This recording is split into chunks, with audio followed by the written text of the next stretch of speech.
19 የሴት አይነቶች ጥሩ ወንዶች ፈጽሞ ሊያገባቸው የማይገቡ ውድ ወንዶች ሆይ እያንዳንዷ ቆንጆ ሴት በረከት አይደለችም። አንዳንዶቹ በመኳኳያና በወገብ ማጥበቂያ የተሸፈኑ ናቸው። ቅርጽን ከማግባት በፊት አእምሮን ብታገባ ይሻልሃል።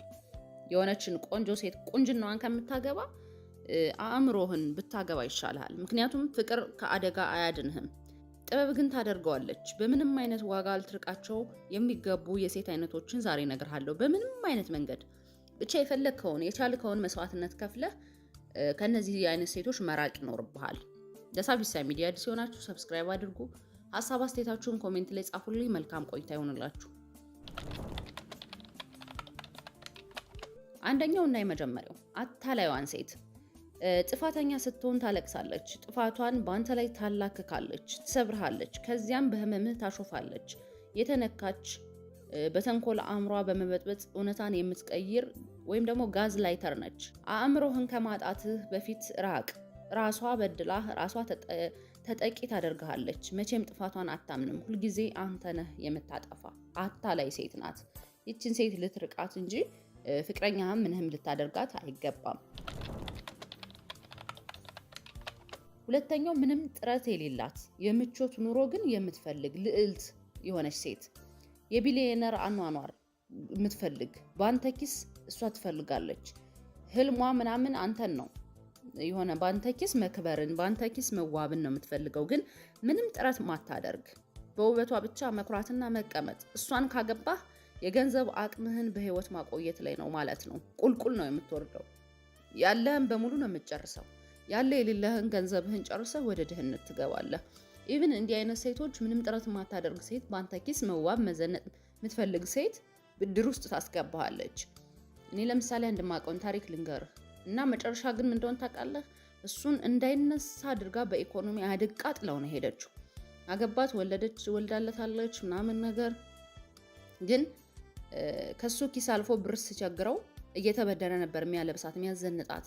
ዊ ፋሽን መጣ፣ ዊ የሚያምር እንትን መጣ፣ ከሌ ለብሶት ከሌ እያለች እንዳልኩ ነው መጨረሻ የእሱን ህይወት እንዳይነሳ ድጋሚ አድርጋ ድጋሚ ሌላ ሴትም እንዳይመለከት እንዳያገባ አድርጋ አድቀው ነው የሄደችው። ስለዚህ ምንም ጥረት ማታደርግ ግን የምቾትን ኑሮ የምትፈልግን ሴት ራቃት። ሶስተኛው በጣም ምርር ብላ የሴቶች መብት አቀንቃኝ ነኝ የምትል ሴት። ሁሉም ነገር የጾታ ጦርነት ነው።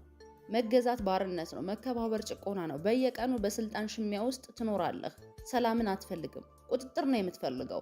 ስለዚህ ፌሚኒስት ነን ብለው የሚያስቡ ሴቶች ማለት ነው። እነዚህን ሴቶች ለሰከንድም ከዚህ ሴት ጋር ሲጀመር እንደው ፍቅረኝነት ምናምን አይደለም ቀርቶ ከዚህ ሴት ጋር ምንም ሊኖርህም ምንም የሻይ ቡና ጊዜም ሊኖርህ አይገባም። ምክንያቱም አብዝታ በቃ የሴት መብት ተቀናቃኝ ነው የምትለው፣ አንተ ያረከውን ነገር ላድርግ ነው የምትለው። ወንድና ሴት እኩል ነው እኩል አይደለም አላልንም። የሚለየው ነገር አለ። ራሱን የቻለ የወንድና የሴት ራሱን የቻለ ነገር አለው። እኔ እንደዚህ ወንድና ሴት እኩል ነው፣ ወንድ ልጅ ማድረግ ይችላል፣ ሴት ልጅ ማድረግ ትችላለች፣ ወንድ የሚያደርገውን አንችልም፣ ውሸት ነው። ተፈጥሮ በራሱ ማድረግ እንዳንችል የሚያደርግም ብዙ አይነት ነገር ስላለ ነው።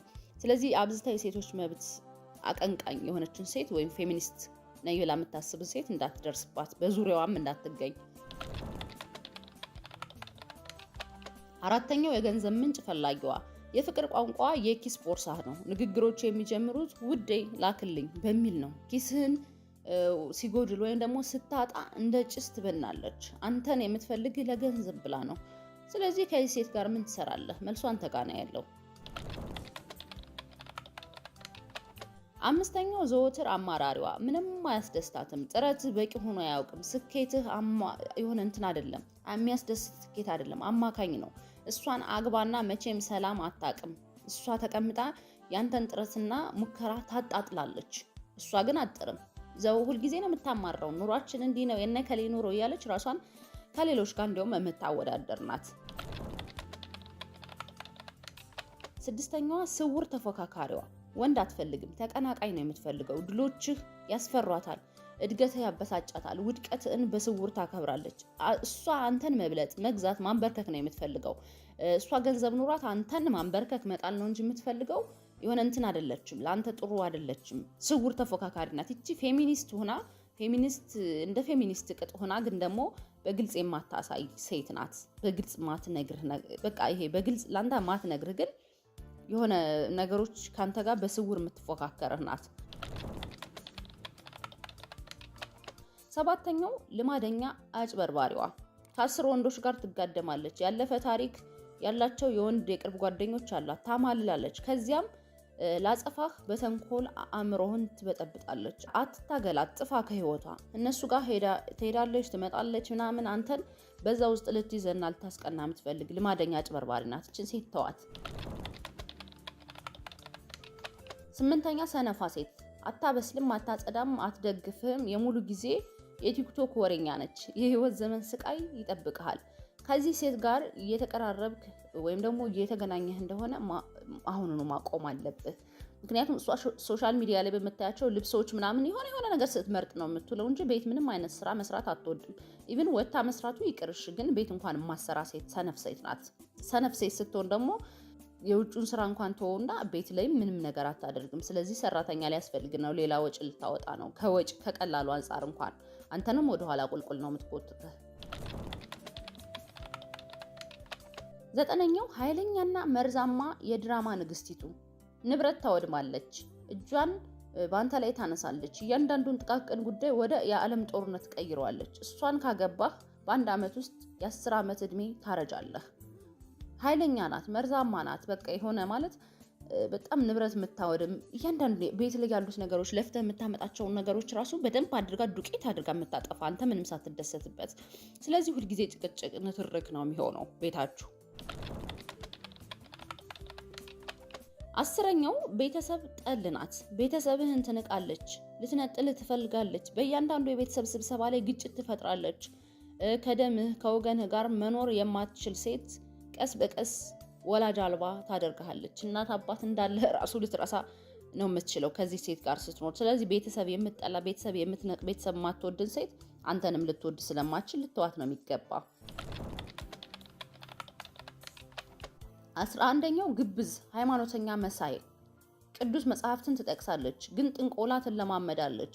እሁድ ቤተክርስቲያን፣ ሰኞ ሰይጣን ቤት። እግዚአብሔርን ወይም ፈጣሪን አላህን ለተንኮል ትጠቀማለች። የውሸት መንፈሳዊ ሽፋንን ማስወገድ አለብህ አንተ። የውሸት መንፈሳዊ ሽፋን ናት እቺ ሴት። ከሷ ራቅ። የለበሰችውን ነጠላ ስታወልቅ ውስጧ ጭራቅ ነው። ሃይማኖት ቦታ ስትሄድ ሰው ትመስላለች። ቤት ስትመጣ ወይም ደግሞ ሌላ ቦታ ስትሆን ጭራቅ የምትሆን ሴት። ለምሳሌ እንዳልኩ ነው እሁድ የሆነ ሰንበዲ አርብ ምናምን ሊሆን ይችላል እምነት ቦታዎች ትሄዳለች።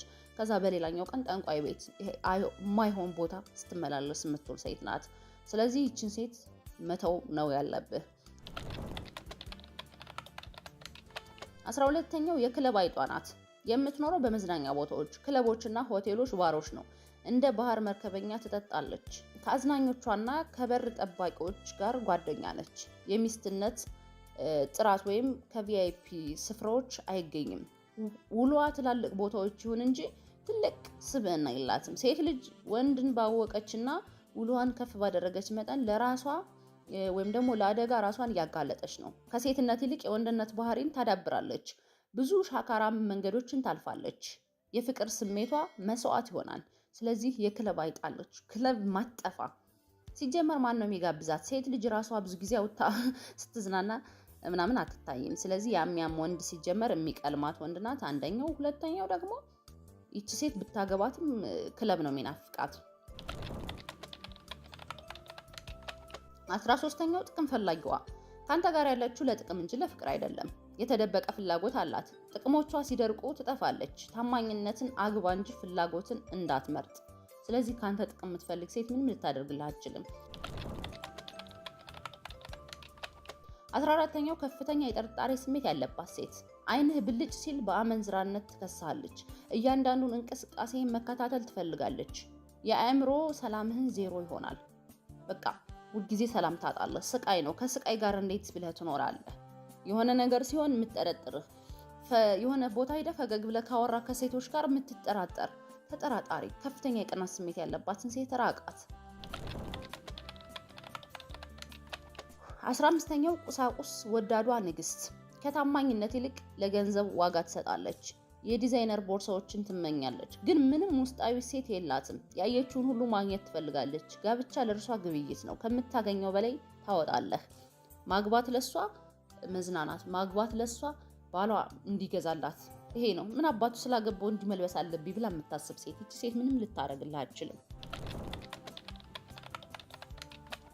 16ኛው ይቅር የማትለዋ እያንዳንዱን ስህተት መዝግባ ትይዛለች። በአዲስ ክርክሮች ወቅት የቆዩ ጉዳዮችን ታነሳለች። ያለፈ ታሪክህን እንደ መሳሪያ ትጠቀማለች። ይቅር ማለት የማትችል ሴት በስሜት ትቀብርሃለች። ይቅርታ ማታቅ፣ ይቅርታ መጠየቅን ይቅርታ ማድረግን የማታቅ ሴት። 17ኛው ውሳኔ አልባዋ ግራ የተጋባችው ምን እንደምትፈልግ በጭራሽ አታውቅም። በአንድ ደቂቃ ውስጥ ትስማማለች፣ በሚቀጥለው ደቂቃ ትጠፋለች። የስሜት መዋዠቅ ሰላምህን ያሳጣሃል፣ ሰላምህን ይበትነዋል። ውሳኔ መወሰን አትችልም። ግራ የተጋባች ሴት ናት። 18ኛው የአኗኗር ዘይቤ አምላኪ የኢንስታግራም ተጠቃሚ የውሸት ህይወት ሱሰኛ ነች። የምትኖረው ለሰውና ለእውቅና ነው። እሷን ማግባት ከኢንተርኔት ጋር መወዳደር ማለት ነው። ለህዝብ ጭብጨባ የተጠማች ሰው የሆነ የህዝብን ጭብጨባ የምትፈልግ ሰው የትኛውንም ያህል ብታሞጋግሳት አትጠግብም። ለምን? ህዝቡ ሲያጨበጭብላት ነው ኢንስታግራም ላይ በምትፖስታቸው ፎቶች። ስለዚህ የአኗኗር ዘይቤ አምላኪ በቃ በምትፖስተው ፎቶ ሰው በሚሰጣት አስተያየት የምትደሰት ሴት። 19ኛው ዋና የመጨረሻዋ ራስ ወዳዷ ናት። ስራውን በሙሉ መውሰድ ነው። መውሰድ ብቻ ሳይሆን በፍጹም አትሰጥም። ሁሉም ነገር በእሷ ዙሪያ ያጠነጥናል። የአንድ ወገን የሆነ ግንኙነት ሁልጊዜ ጥፋት ነው። ራሷን ብቻ ነው የምታዳምጥ፣ ራሷን ነው የምትወድ። ምንም ነገር ላይ ለእሷ ቅድሚያ የምትሰጥ ራሷን የምትወድ ሴት። ስለዚህ ሴት ምንም አታደርግልህም። በመጨረሻም አይናችሁን ጨፍናችሁ አታግቡ። እያንዳንዱ ቆንጆ ፊት ጥሩ ልብ የለውም። በፈጣሪ ስለምትገዛ ብቻ ከእግዚአብሔር የተላከች አይደለችም። እሴቶቿን አጥና፣ ልምዶቿን ተከታተል፣ ታማኝነቷን ፈትን። ሁልጊዜም አስተሳሰቧን አግባ። መልካም ስብዕናዋን ከፍቅር ጋር ወይም ደግሞ መልካም ጥሩ ባህሪዋን ከፍቅር ጋር ስታዋህደው ጥሩ ይሆንልሃል እንጂ ቆንጆ ስለሆነች ብቻ ልታገባት አይገባም። ውድ የሳቢሳ ቤተሰቦች የዛሬው ፕሮግራም ይህን ይመስላል። ለሳቢሳ ሚዲያ አዲስ ሆናችሁ ሰብስክራይብ አድርጉ። ሀሳብ አስተያየታችሁን ኮሜንት ላይ ጻፉልኝ። መልካም ጊዜ